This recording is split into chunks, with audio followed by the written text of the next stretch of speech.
Seorang ulama di Lebak, Banten meninggal dunia saat menuntun pasangan pengantin melangsungkan ijab kabul. Momen tersebut terekam kamera dan terjadi di Desa Munjang, Kecamatan Munjang, Kabupaten Lebak pada Minggu 8 Agustus.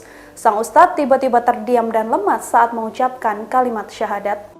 Dikutip dari Tribun Banten, acara pernikahan semula berlangsung lancar saat Kiai Usep mengucapkan 2 kalimat syahadat, kemudian diikuti oleh kedua mempelai. Namun setelah itu, sang kiai terdiam dan langsung tak sadarkan diri. Orang-orang yang berada di sana pun panik dan langsung mendekati Kiai Usep. Engku, 35 tahun, salah satu warga Kecamatan Munjang saat dihubungi mengatakan, Kiai Usep meninggal setelah membaca kalimat syahadat. Saat acara, tubuh sang kiai terlihat sangat bugar dan juga sehat.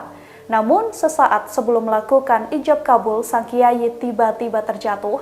Sang kiai juga langsung dilarikan ke rumah sakit, namun nyawa sang kiai tak bisa diselamatkan dan kemudian meninggal dunia.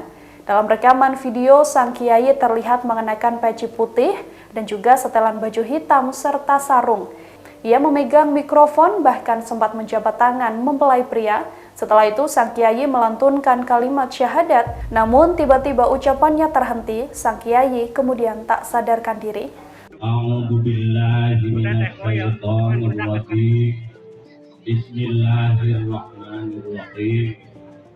Asyhadu an la ilaha illallah wa asyhadu anna Muhammadar Rasulullah.